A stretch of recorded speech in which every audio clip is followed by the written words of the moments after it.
and then they want to sign it to attest to that block, so they use their secret key to compute a signature, and then we have some algorithm that publicly and deterministically aggregates these signatures into a short representation of all of these, which is what we would call the aggregate signature. And this is much shorter than all the signatures together, and we put the block with that aggregate signature on chain. And what I mean by public and deterministic is public means you don't need any secret keys to aggregate, and deterministic is clear, I guess. So how do we currently implement this in Ethereum's consensus layer? We use ELF signatures, which are nice and short and elegant, but they are broken by a quantum computer. So this is where all of this started, and the goal was to have a post-quantum replacement for that. So post-quantum multi-signatures for Ethereum. And just to clarify, by multi-signature I mean a signature with some aggregation method that works if you sign the same message and you want to aggregate these signatures. That's what you typically call a multi-signature. Okay, and quite early we sort of concluded, okay, hash-based signatures are what we should look at, what we want to use. And Justin already made these points, but I want to repeat them. So why do we use hash-based signatures? Well, they are conceptually simple. A lot of people can understand them. There's no like heavy algebra involved. And so it's good if a lot of people can understand a crucial part of the Ethereum protocol. And because they are so simple, they are also not that hard to implement. And on the sort of security side of things, they are good in terms of assumptions, in terms of minimality of assumptions. For instance, if you use a hash-based scheme, then it would also use a hash function. Sorry, if you use a lattice-based scheme, it would also use a hash function. So just using hash functions is more minimal in terms of assumptions. And then there's this point that having just a hash function as the basic building block of Ethereum, and essentially that's all in terms of cryptography, is quite elegant. Okay, but just as a disclaimer, if tomorrow someone publishes a paper about a very nice lattice-based aggregate signature scheme or multi-signature scheme that has all the properties that we need, then of course you could convince at least me to rethink this. Okay, so let me give you history. How did we end up with this LeanSig proposal? So it started about a year ago when Justin gave his talk about the Beam chain in Bangkok, and like even before that we already started to look into that. And then as a result, what we now have is 3 documents or papers. So 2 of them I would actually call paper. The third one is more like a technical document that merges the ideas of both. And they sort of propose this LeanSig, which is the post-quantum signature proposal for Ethereum. And there's also a Rust implementation, which I think is pretty stable as of now.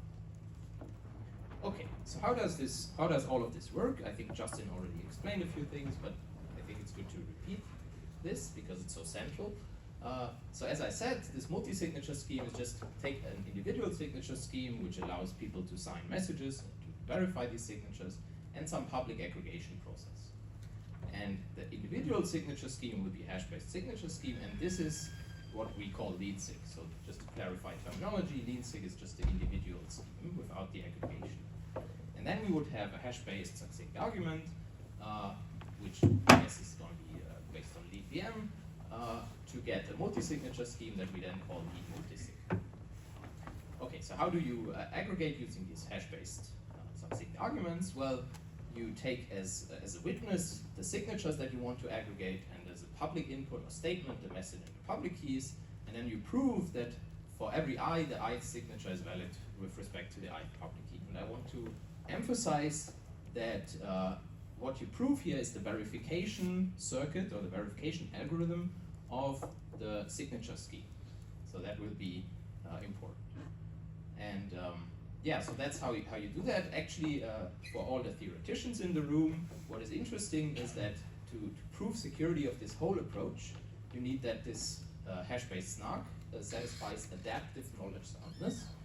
And there is evidence that these schemes satisfy this. I think Giacomo has a nice paper in the standard random oracle model, whereas in the quantum random oracle, I think this is still no problem.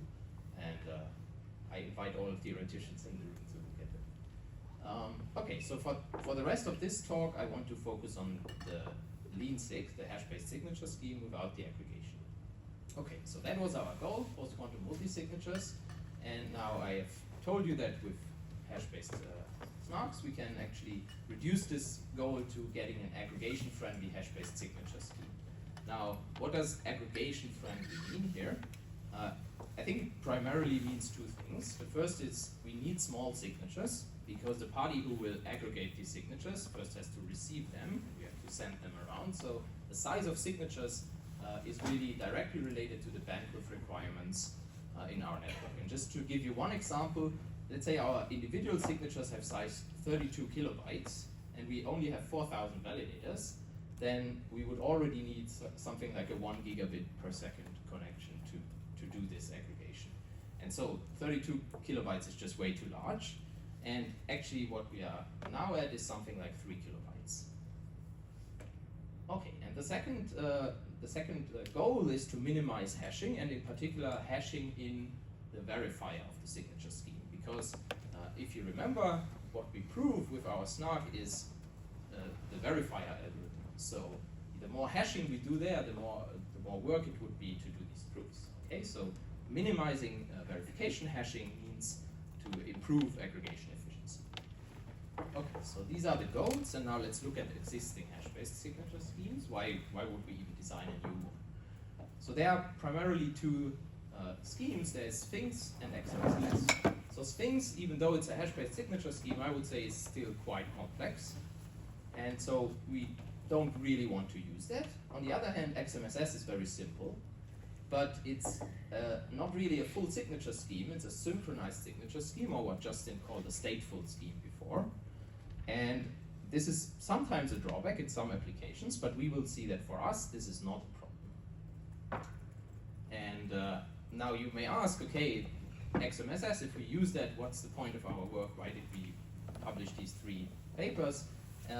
And I think the point is these two things. So first of all, known security proofs for XMSS were kind of non-tight and more like textbook versions to educate people, and not really meant to pick parameters in practice. And so what we did is we used modern proof techniques to get tighter security proofs for these XMSS-like schemes, which then results in improved efficiency, better parameters. For example, you can reduce the output length of the hash function. And the second point is that because of the previous slide, we are interested in improving the trade-off between size and verification hashing, and we are actually the first to study this at all. Because it turns out for these schemes, if you increase size, then you can reduce verification hashing and vice versa. But the question is, what is really the trade-off? And our work sort of give the close to optimal trade-off curve between size and verification hashing.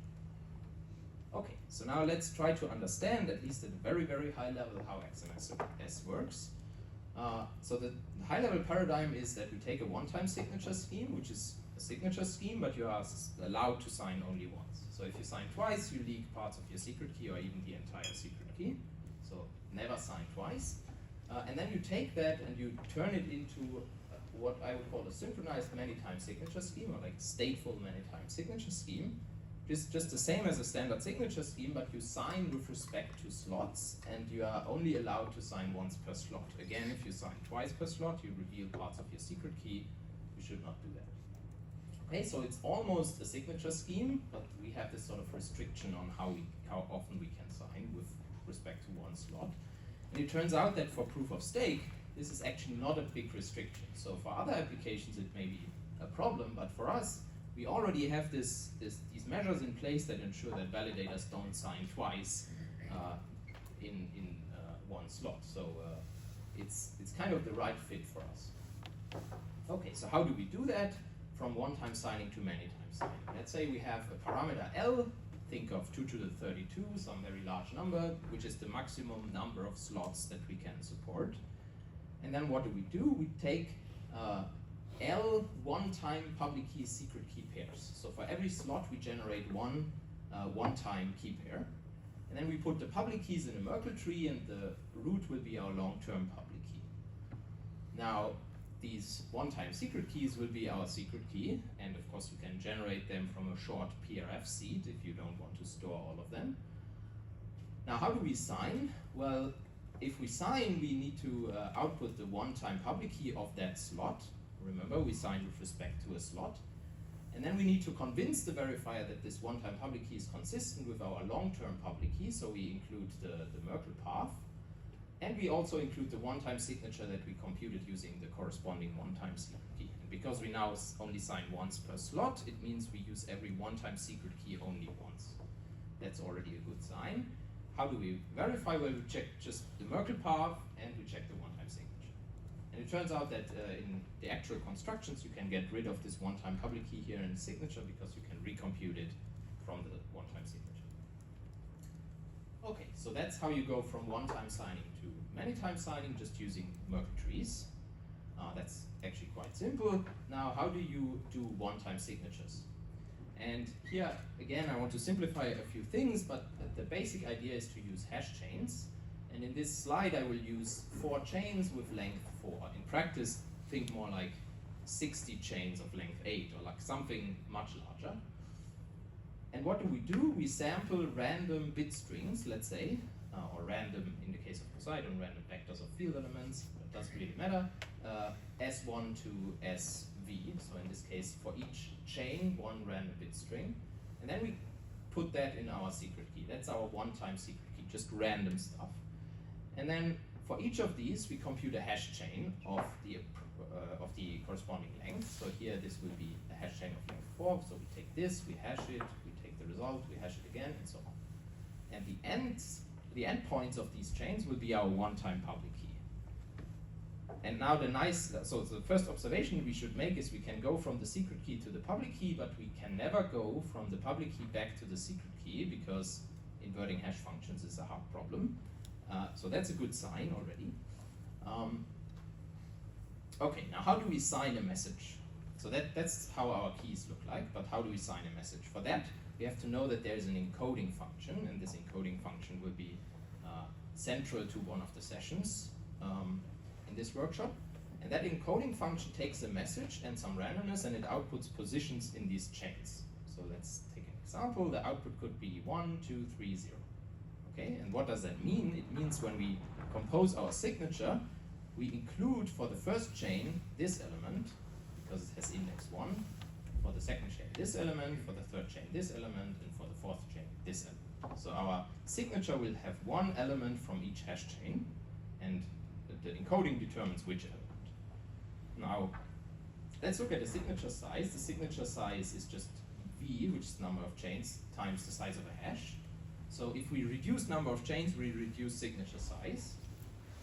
But we cannot arbitrarily reduce number of chains. That will at some point be insecure. So roughly, let's say the V times log W should be 128 or something. So if you reduce the number of chains, you need to make the chains longer. Okay, what is the work or the amount of hashing? Remember, we want to minimize verification hashing. Well, the signer and the verifier together, they need to walk each chain once. So the signer will take its secret key and it will walk to that position. And then the verifier will take this element from the signature and continue to walk, and then at some point compare it to the public key. So together they walk essentially this whole matrix once. So the work is V times W. And our goal is really to move most of the work to the signer, because remember, we proved the verification circuit. The verifier should do only a few hashes. Okay, another thing that I want to mention without going into detail is the whole security of this really relies on properties of this encoding, and they are incomparability, which is a combinatorial property, and target collision resistance. And if you have that, then this whole approach is secure. Okay, so let's put things together. This is sort of the big picture of XMSS. We have these, the secret key is just these starting points of all the chains. So all our one-time secret keys, then we do the hash chains, we get these one-time public keys, we put them together in a Merkle tree to get the full public key. Okay, and again, you can sort of derive the secret key, it's just random stuff, right? You can derive that from a short PRF key. And then the signature will be just a few elements in the chains and a Merkle path. Okay, so that brings me to my last slide. What is the current status of all of this, and what are the open questions that we want to tackle in this workshop? So the status is LeanSig as it is with these 3 documents and the prototype implementation, I would say it's quite stable, but there is room for improvement, and we should really use the workshop to make improvements. So the first sort of open problem or like thing that we need to discuss is there's a trade-off between the secret key size and the signing time. So as I said, the secret key could just be this small PRF key that then expands into all the one-time secret keys. But the question is, what do I do with the Merkle tree? So I have 2 options. Either I store the entire Merkle tree, which is very, very large, but then I have a very fast signing algorithm. And this is what currently the Rust implementation does. So signing is very fast. You just need to look up the Merkle path, but you have a large secret key because you have the tree inside of it. The other option is to throw away the tree after key generation and then just regenerate it on the fly. You could of course do that, but that will take time. So now the keys are small, but the question is really, when do you regenerate the key? How much of it do you regenerate? How should even the API of the signature scheme look like so that clients can really do that in a flexible but still efficient way? And the second direction where we will also have a session is to look closer at these encodings. And essentially in all our previous works we already looked at these encodings, but I think we forgot one thing. So remember, the encoding takes the message and some randomness and it outputs positions in the chain, and both the signer and the verifier need to run this algorithm.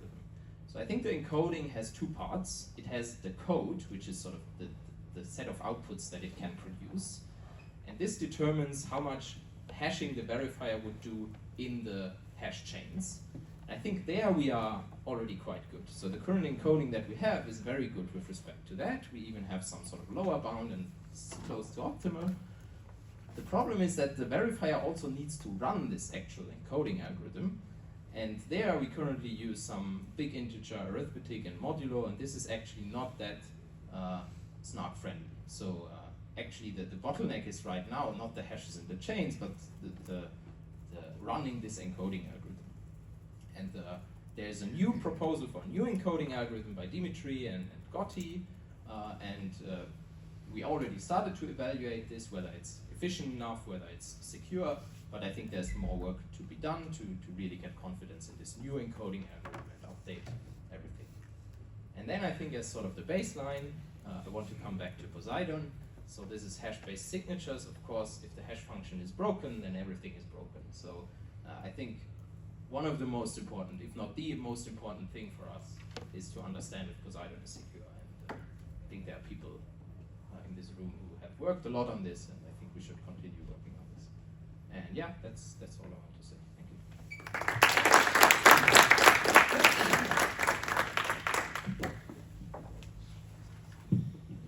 This might be actually a stupid question, but for the first thing, can you use like vector commitment rather than like? I mean, a Merkle tree is a vector commitment. Yeah, but with like wider, like rather use like binaries, like. Okay, I'm not aware of a hash-based vector commitment that is better than a Merkle tree. I'm sure. I think they looked at non-binary versions and they are. I think they were looking at non-binary versions, and essentially binary gives you optimality to some degree. And speaking of the first topic there, it's also, yeah, we didn't discuss it much, but there is also a recent result.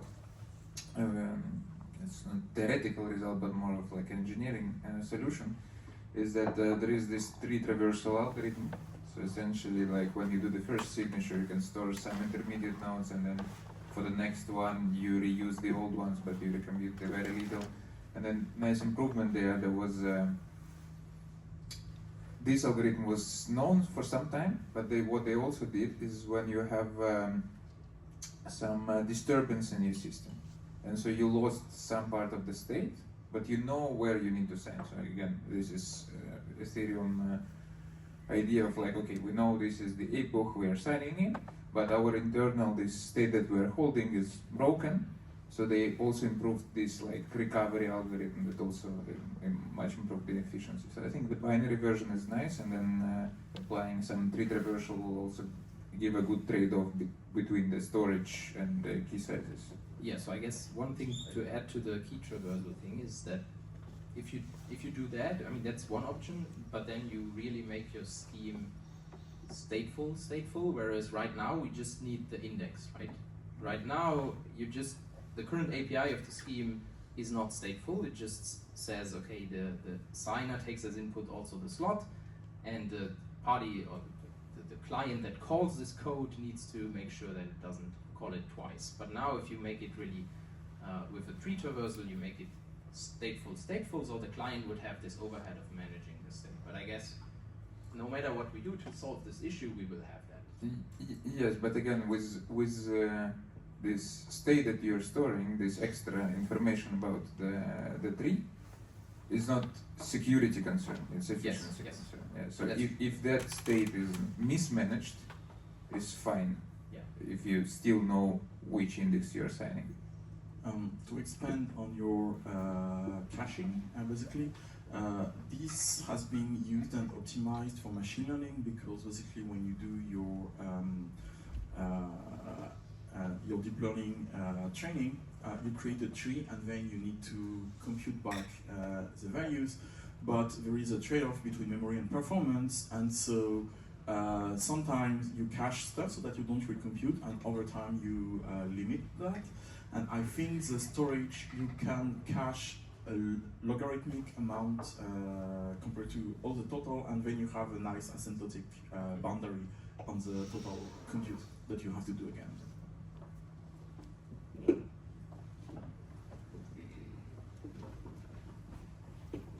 Sorry, maybe a stupid question, but are you like for the first part, the PRF and the hashing you use for things, you can change the hash, right? You can like for the PRF, you can use a different hash from what you're using for the rest of. Right. So for the PRF, you can just use SHA whatever, or like because the verifier will not see that, right? We don't actually. It's even in the documents, like that we wrote. We don't even do that. We just have it in the code. Just take any PRF because the verifier will not see it. It doesn't have to be snark friendly, whatever. Okay, just making sure. It technically can be uniform randomness, and you have to store all the randomness. Correct.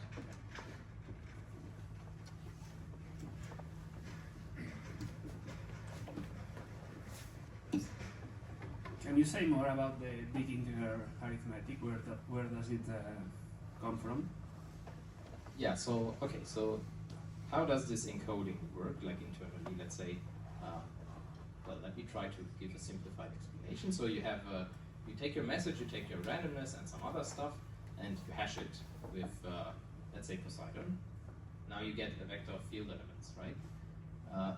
The problem is that we now want these positions in chains, right? So the output should really be in 0 to b minus 1, and that raised to 0 to w minus 1 and that raised to b. So it has a very specific structure that is not really compatible with this field. So currently what we do is we take these field elements, we look at them as one big integer, we look at these vectors of positions in chains as being elements in a hypercube, and then we sort of map to a specific layer of the hypercube to get security. And during that mapping we need to take that big integer that comes from the field element, and we need to reduce it modulo the size of these layers, and then we have a bijection that encodes into these layers. So this modulo step is, I guess, the most expensive one. Thanks. But there will be more context on this in the session on the encodings, I guess. Yeah, so thank you for your great talk. And is it safe to sign multiple messages with same parameter if provided that those signatures are revealed at the same moment, same time? No. I mean, no. So if you sign twice, it could be that you leak your entire secret key, and at that point, people could, from that moment on, you could just sign anything. So.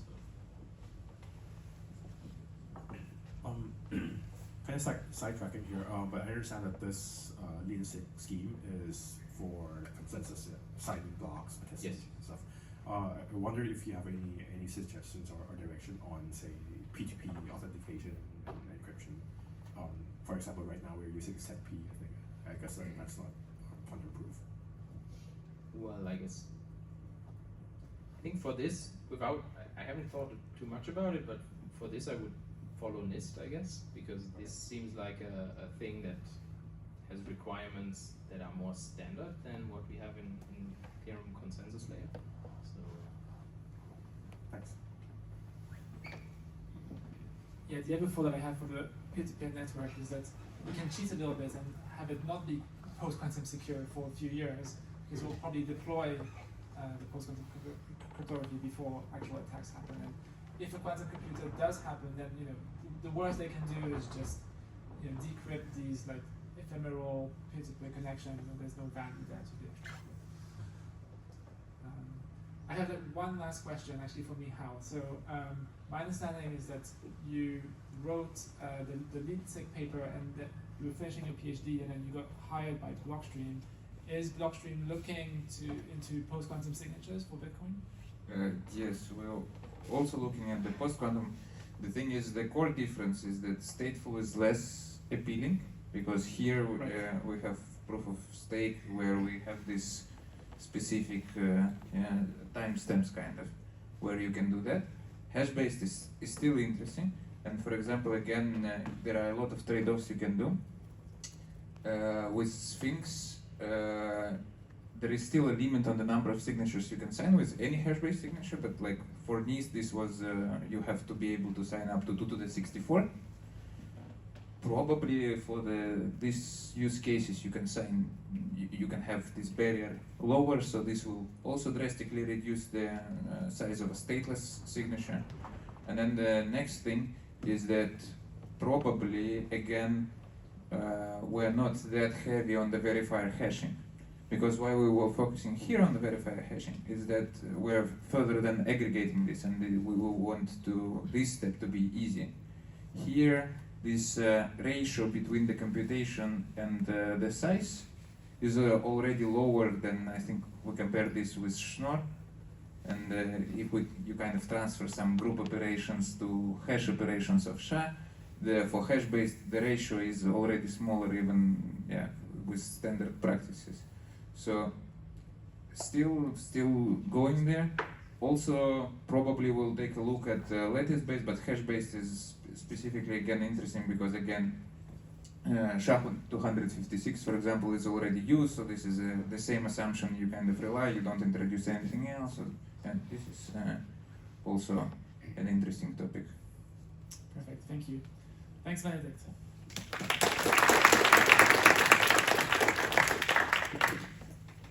Okay, next up we have Thomas and Emil, who will be talking about leanVM.